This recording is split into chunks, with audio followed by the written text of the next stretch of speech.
¿Qué tal amigos y seguidores de Expresión Forense y Coforense? Es un gusto que nos acompañen una vez más en esta sección en donde hacemos entrevistas a diversos expertos del ámbito forense, con el fin de conocer un poco más de cada ciencia, arte, disciplina u oficio que coadyuvan en la impartición y procuración de justicia. En esta ocasión nos acompaña la doctora Rocío Estela López Orozco, quien es licenciada en Psicología con doctorado en Política Criminal y actual subdirectora de Evaluación Psicológica del Tribunal Superior de Justicia. Es un gusto que nos acompañe, doctora. La verdad es que estamos muy contentos. Es la primera entrevista que llevamos a cabo de manera presencial, ya que las condiciones de contingencia sanitaria pues, nos lo permitieron, ¿no? Entonces, la verdad estamos muy contentos de tenerla aquí y sea pues bienvenida, ¿no? Muchas gracias. Gracias por la invitación. Y por esa presentación tan bonita, muchas gracias. No, es que se amerita la presentación. Así gracias. Bueno, pues como le comento, estamos muy contentos de tener a una persona como usted con toda su expertise. Entonces quisiéramos aprovechar precisamente su experiencia en diversos casos para tocar un tema relevante, ¿no? Que es la perfilación criminal, ¿no?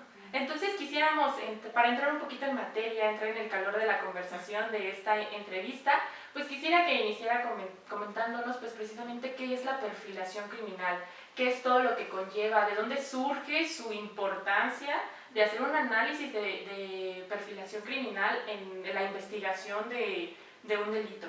¿Nos podría comentar un poco sobre eso? Sí, con mucho gusto. La perfilación criminal no es más que una metodología de investigación y sirve precisamente para hacer descripciones de víctimas y victimarios. Hay una metodología en particular que se conoce como autopsia psicológica.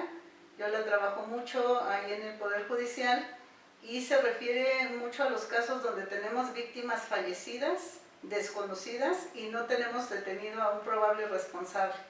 Entonces, con lo que encontramos en la víctima tenemos que hacer una descripción no solamente de la víctima, sino de qué características puede tener la persona que la mató.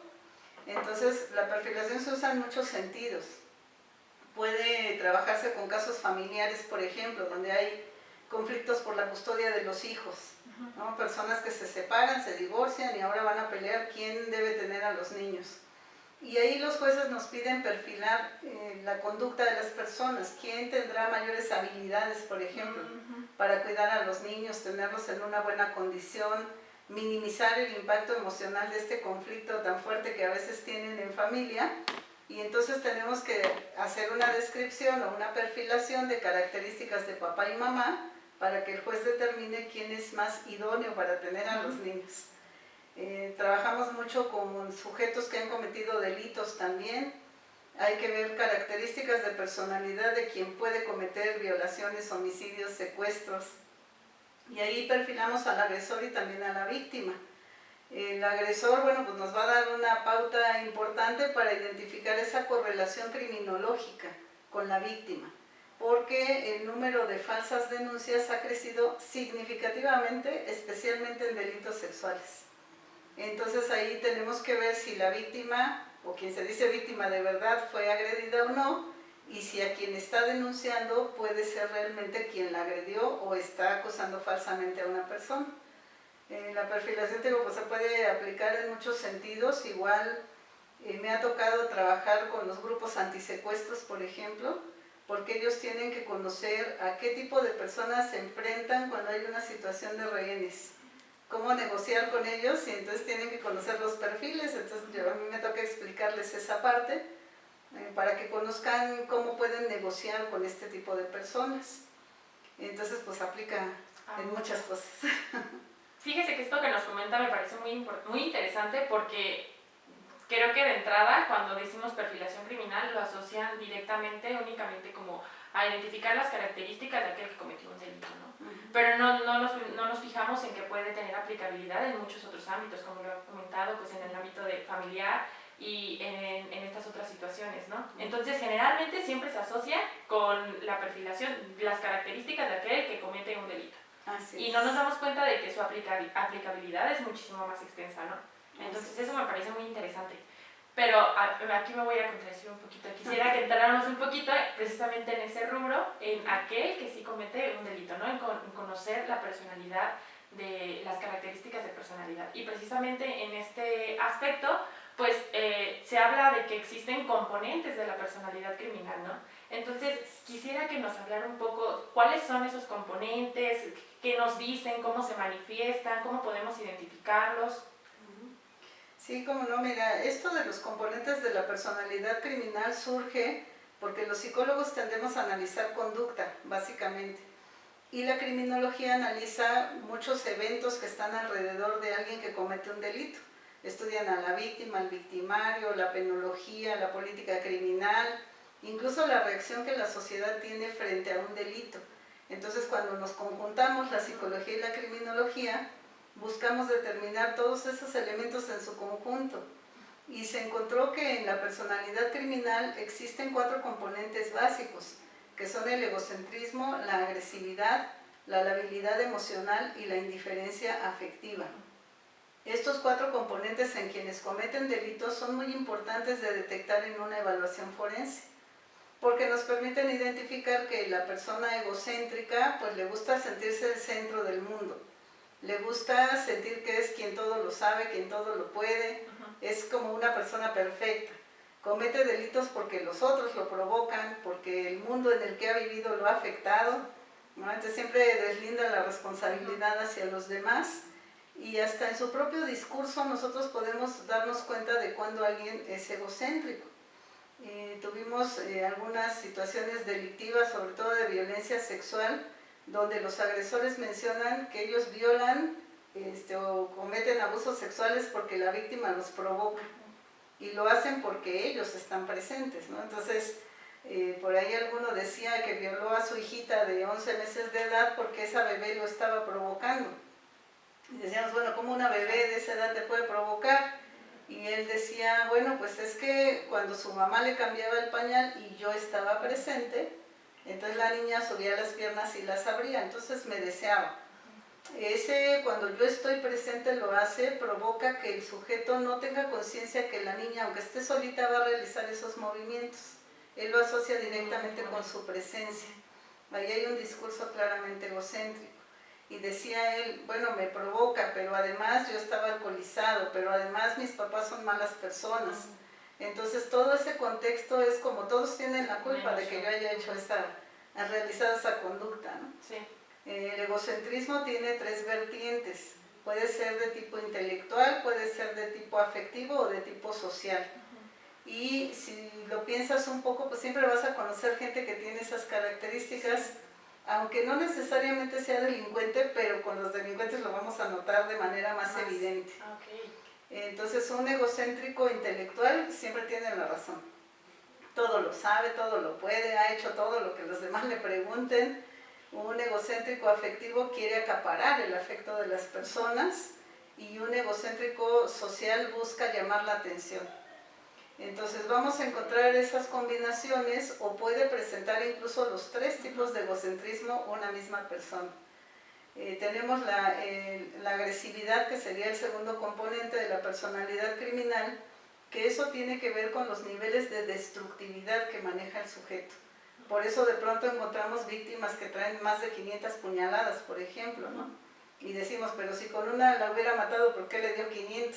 Sí. Pues es una descarga emocional que el sujeto no puede controlar y que va a provocar este tipo de reacciones que las vamos a ver en las víctimas directamente.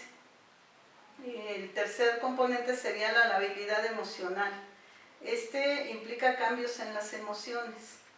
Todos los seres humanos tenemos cambios de emociones. Decimos, hoy amanecí de buenas, estoy feliz y todo me va a salir perfecto.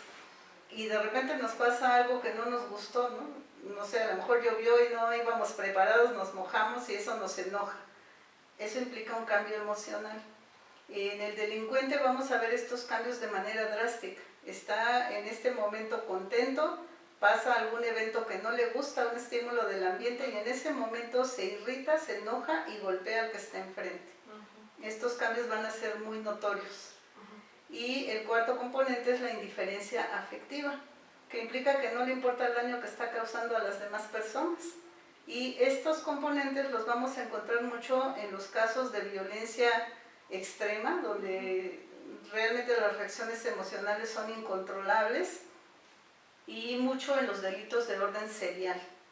Ahí es donde más evidentemente vamos a encontrar estos elementos. Ok, mencionaba precisamente que sí, esto, por ejemplo, el egocentrismo se puede identificar en pues, muchas personas, pero va a ser más notorio en aquellos que cometen delitos, ¿no?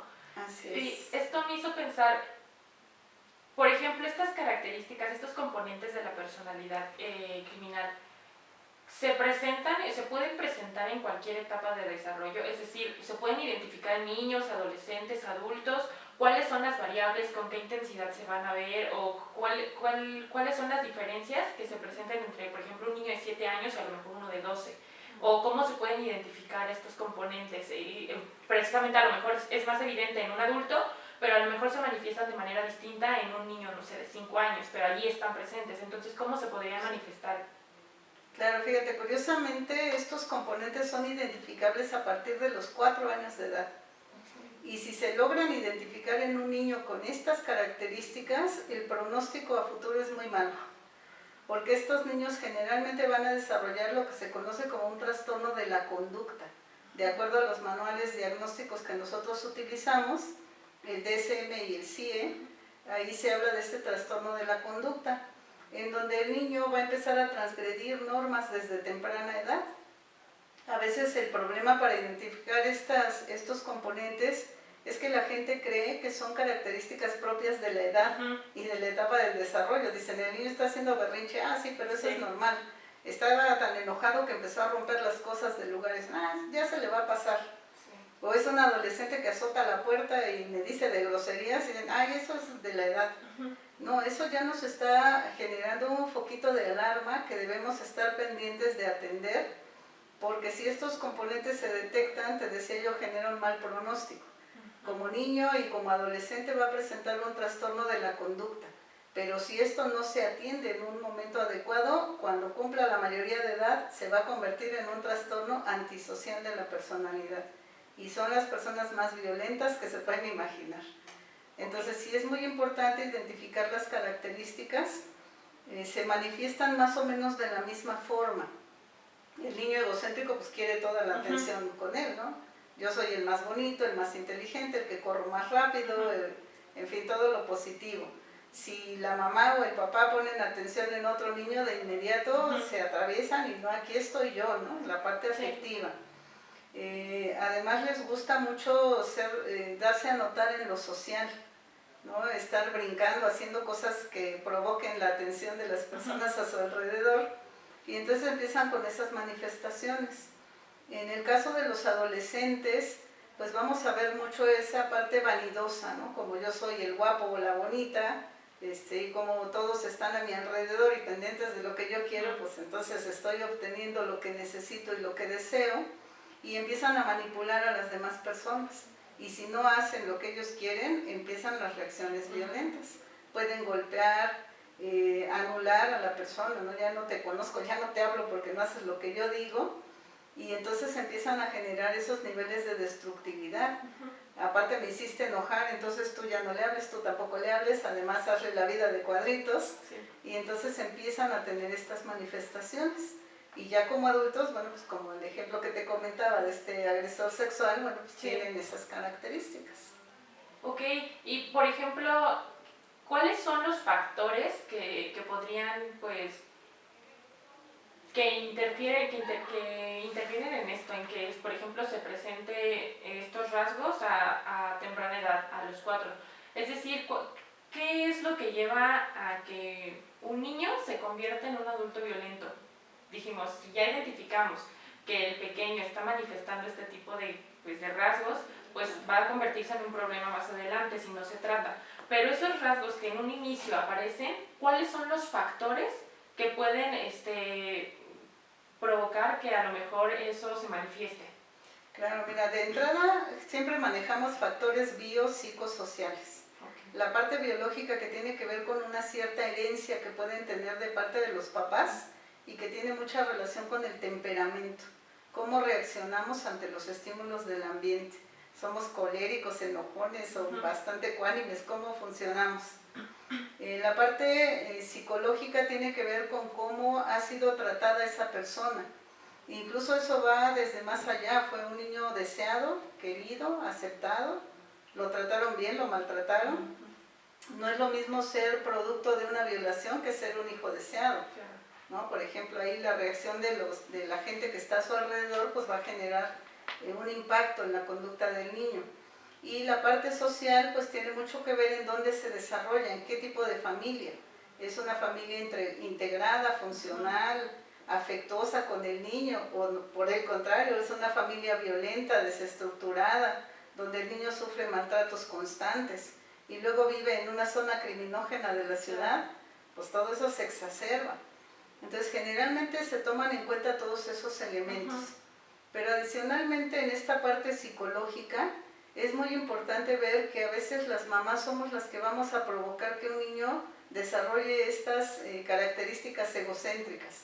Es mi hijito, por ahí dicen mamá cuervo, ¿no? Es mi hijito, todo lo guapo, lo bonito, está perfecto, no quiero que se canse, que no trabaje porque es un niño guapo, bonita, lo que sea. Y entonces empiezan a provocar que el niño se sienta como en esa burbuja, ¿no? Y además tengo que darle la atención porque es mi hijo y si yo desvío mi atención el niño va a tener un berrinche y entonces mejor me mantengo con la atención en él. Y entonces vamos fomentando de alguna forma este tipo de conductas que si nos damos cuenta pues podemos corregir, pero si no lo hacemos entonces estamos dándole un mal manejo a la situación. El niño no solamente va a estar presentando estos componentes de la personalidad criminal, sino que además va a tener muchos problemas para el control de las emociones y se va a ir con una tendencia significativa a las emociones negativas, que obviamente eso facilita transgresión a normas y comisión de delitos. Sí. Ok, pues muy interesante todo lo que nos comenta.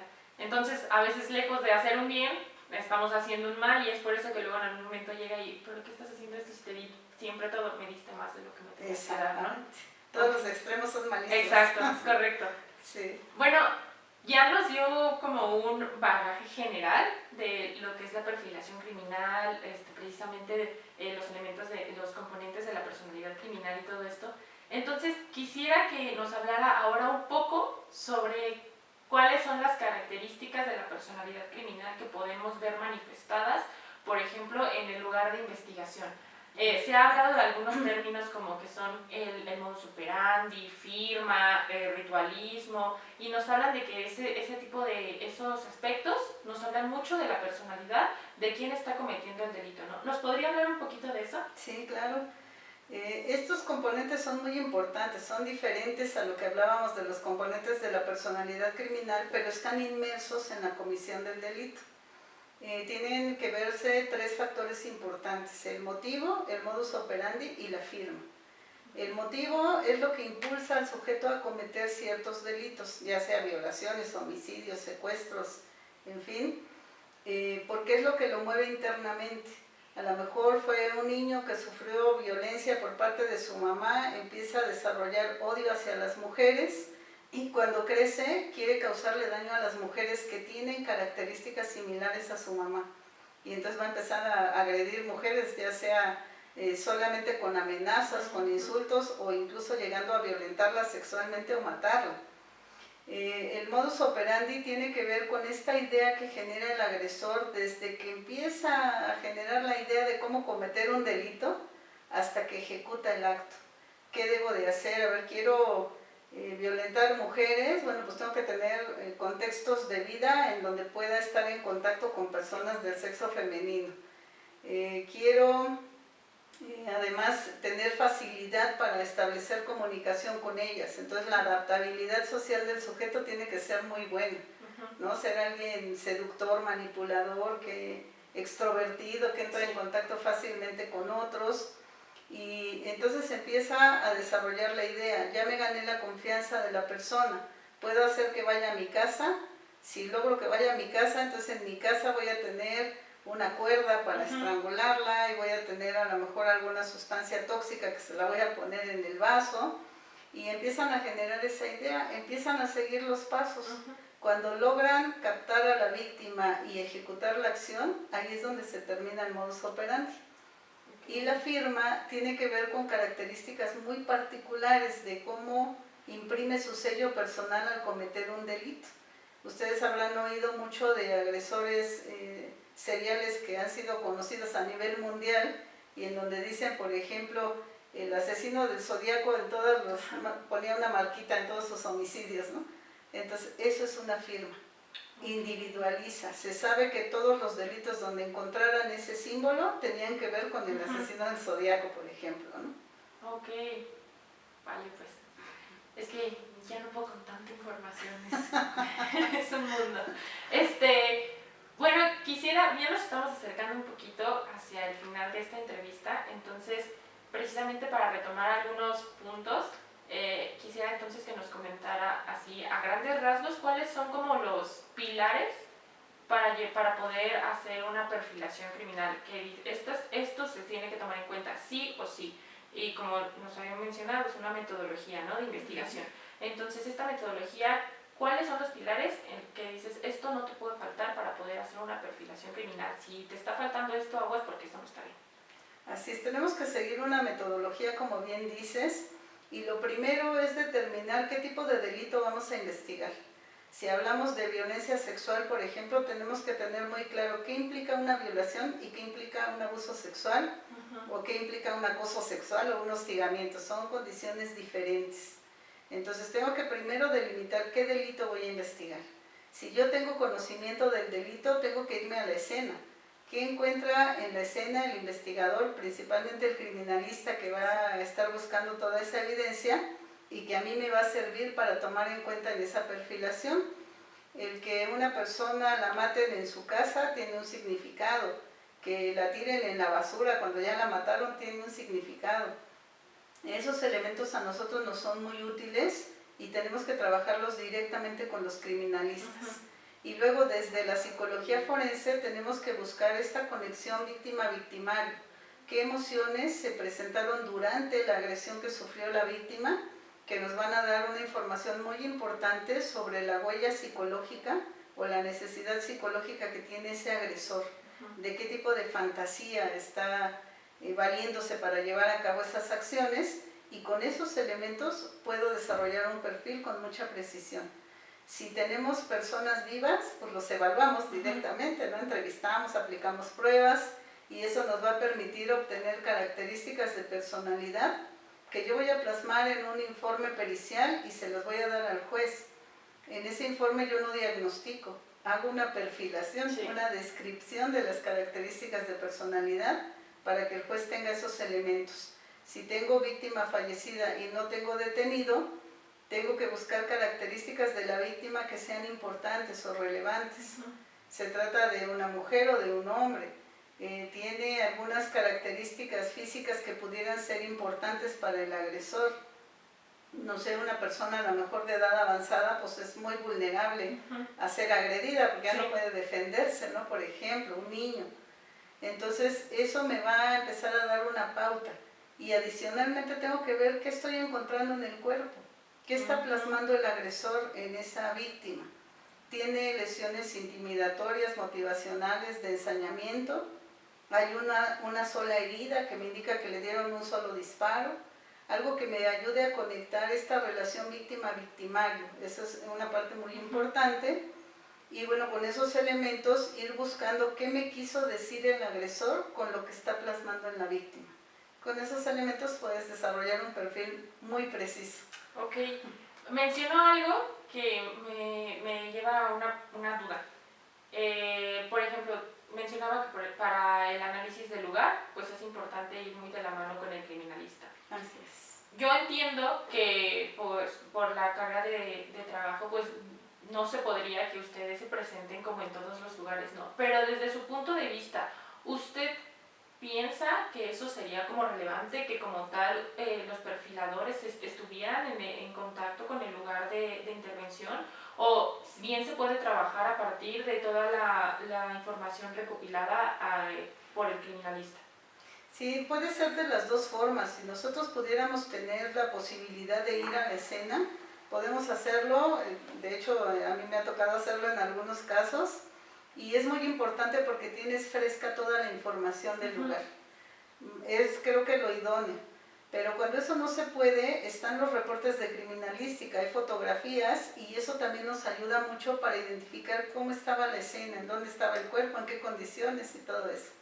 Ah, ok. Bueno, pues muchísimas gracias. La verdad es que estamos, todo el equipo de Expresión Forense está muy contento de haber tenido esta charla. La verdad me parece que ha sido muy ilustrativa de lo que es la perfilación criminal, cuáles son todos los aspectos que toma en cuenta. Entonces, pues la verdad es que estamos muy contentos de poder haber podido realizar esta entrevista. Ah, muchas Muchísimas gracias.